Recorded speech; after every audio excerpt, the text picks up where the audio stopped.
Tuhan, haleluya. Kita jumpa lagi dalam program renungan pada hari ini. Hari ini saya akan membacakan satu perikop yang terdapat di dalam Matius 25 tentang 5 gadis yang bijaksana dan 5 gadis yang bodoh. Saya bacakan beberapa ayat. Ayat 1, pada waktu itu hal kerajaan sorga seumpama 10 gadis yang mengambil pelitanya dan pergi menyongsong mempelai laki-laki. 5 diantaranya bodoh dan 5 bijaksana. Gadis-gadis yang bodoh itu membawa pelitanya tetapi tidak membawa minyak. Sedangkan gadis-gadis yang bijaksana itu membawa pelitanya dan juga minyak dalam buli-buli mereka. Ayat 5, tetapi karena mempelai itu lama tidak datang juga, mengantuklah mereka semua, lalu tertidur. Waktu tengah malam terdengarlah suara orang berseru, mempelai datang, songsonglah dia. Gadis-gadis itu pun bangun semuanya, lalu membereskan pelitanya mereka. Gadis-gadis yang bodoh berkata kepada gadis-gadis yang bijaksana, berikanlah kami sedikit dari minyakmu itu sebab pelita kami hampir padam. Tetapi gadis-gadis yang bijaksana itu tidak. Saya bacakan lagi ayat 9, tetapi jawab gadis-gadis yang bijaksana, tidak, nanti tidak cukup untuk kami dan untuk kamu. Lebih baik kamu pergi kepada penjual minyak dan beli di situ. Saudara, saya akan uraikan, walaupun ini secara garis besar, bahwa dalam cerita ini merupakan cerita perumpamaan. Jadi di sini 5 gadis yang bodoh dan 5 gadis yang bijaksana adalah gambaran daripada gereja Tuhan yang akan menyongsong mempelai laki-laki, yaitu Yesus Kristus. Dan modal untuk menyongsong mempelai laki-laki adalah pelita dan kemudian minyak di dalam pelita itu. Nah, kita melihat di sini ada gadis yang hanya mempersiapkan pelita saja, kemudian dia tidak memperkirakan durasi daripada minyaknya itu akan habis dalam jangka waktu berapa lama. Tetapi ada 5 gadis yang bijaksana yang mempersiapkan pelita dan kemudian mempersiapkan minyak juga. Berarti persiapannya betul-betul permanen, sehingga durasinya itu sangat panjang. Mungkin dia mempersiapkan kalau begitu lama mereka menanti kepada mempelai, sehingga dalam penantian itu minyak tentunya akan habis, pelita mungkin akan padam. Oleh sebab itu dia mempersiapkan minyak yang begitu banyak, ya, sehingga dialah yang disebut gadis yang betul-betul siap untuk menyongsong mempelainya. Nah, ini menggambarkan gereja Tuhan di akhir zaman ini, di mana ada gereja yang cuma tahu firman Tuhan saja, tahu tentang perintah-perintah Tuhan, tetapi tidak mempersiapkan minyaknya. Di dalam Alkitab, saudara-saudara, banyak kali Yesus menegur pemuka-pemuka agama yang tahu firman, tahu cerita firman, tahu tentang doktrin firman Tuhan, tetapi tidak memiliki kepekaan terhadap Roh Kudus, tidak memiliki minyak yang banyak. Sehingga banyak kali mereka pada waktu Tuhan Yesus membuat mujizat, mereka tidak begitu peka. Bahkan mereka menghina Tuhan, bahkan mereka mencaci maki Tuhan, menuduh Tuhan yang bukan-bukan, padahal mereka sudah melihat mujizat Tuhan. Demikian juga dalam Kisah Rasul terjadi hal yang sama.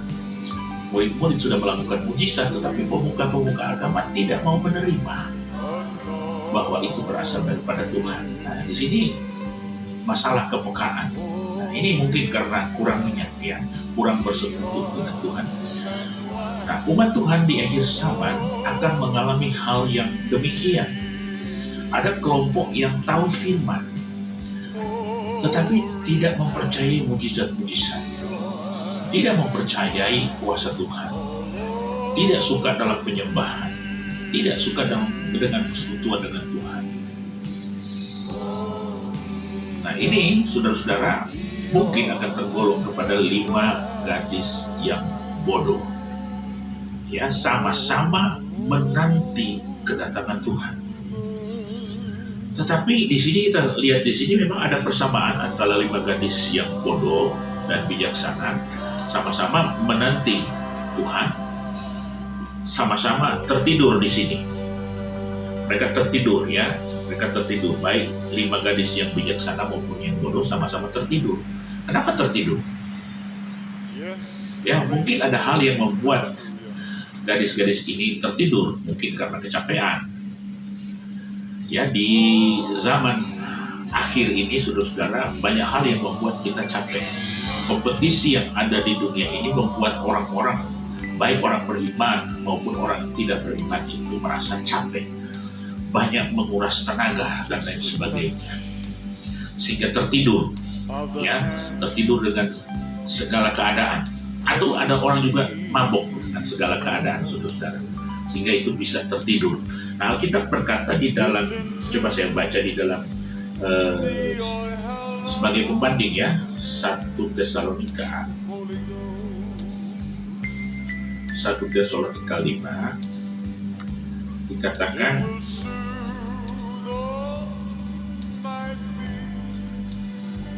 ayat yang ketiga, apabila mereka mengatakan semuanya damai dan aman, maka tiba-tiba mereka ditimpa oleh kebinasaan seperti seorang perempuan yang hamil ditimpa oleh sakit bersalin. Mereka pasti tidak akan luput. Tetapi kamu saudara-saudara, kamu tidak hidup di dalam kegelapan sehingga hari itu tiba-tiba mendatangi kamu seperti pencuri. Karena kamu semua adalah anak-anak terang dan anak-anak siang. Kita bukanlah orang-orang yang malam atau orang-orang kegelapan. Sebab itu baiklah, jangan kita tidur seperti orang-orang lain, tetapi berjaga-jaga dan sadar. Ayat yang ke-7 dalam 1 Tesalonika 5, sebab mereka yang tidur waktu malam, dan mereka yang mabuk pada waktu malam. Jadi di akhir zaman ada keadaan seolah-olah damai. Damai aja, damai, semua tenang, semua dalam keadaan yang entah mau berbuat apa gitu ya. Ada keadaan yang mungkin situasinya masa bodoh gitu. Sama seperti saudara pandemi yang terjadi saat ini saudara. Banyak hal yang dihancurkan, banyak orang yang dirugikan, banyak orang yang betul-betul kecewa, banyak hal yang pokoknya sesuatu yang betul-betul mematikan. Tetapi ada orang juga yang saudara-saudara yang seolah-olah tidak tahu mau berbuat apa-apa, tidak tahu mau melakukan apa. Ya, nah ini yang digambarkan di dalam Matius 25 tadi, bahwa keadaan seolah-olah tertidur, tidak bisa berbuat apa-apa. 5 gadis yang bodoh ini gambaran daripada orang Kristen yang tidak mempersiapkan segala sesuatu secara utuh, secara lengkap.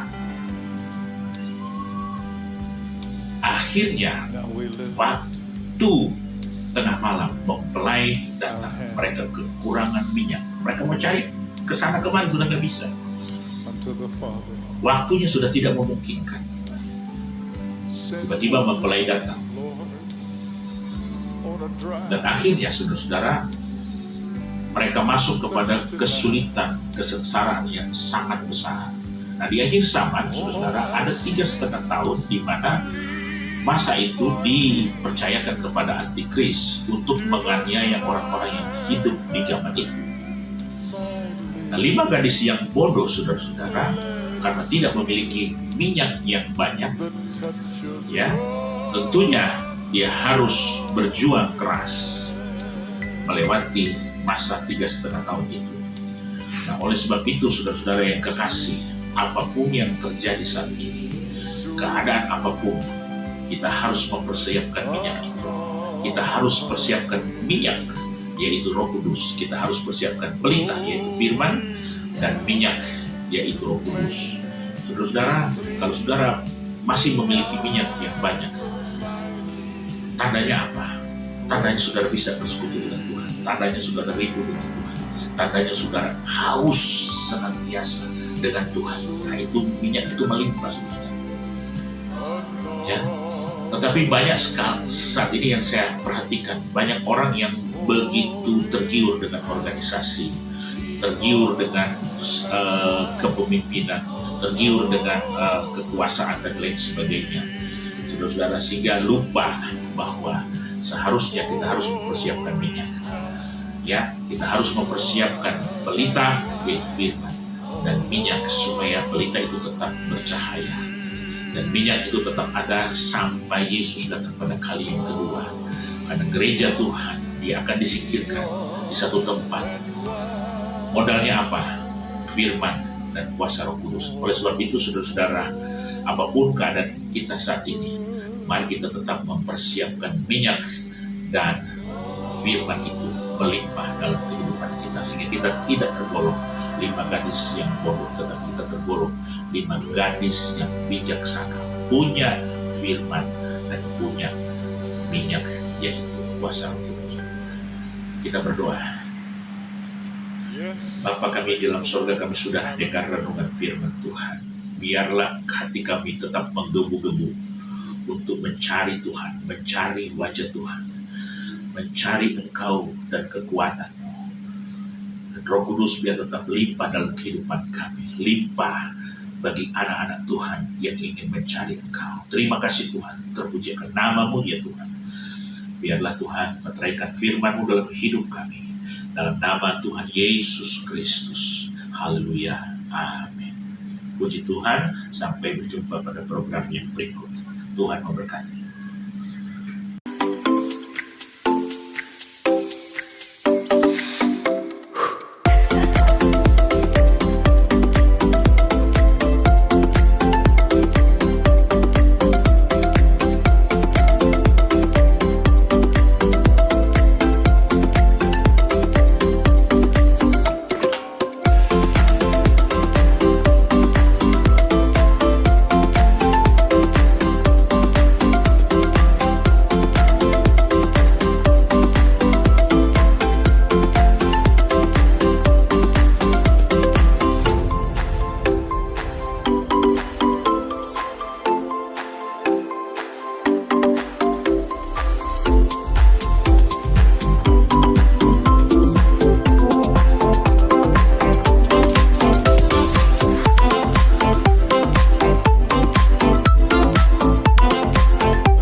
Gerejaku adalah rumahku.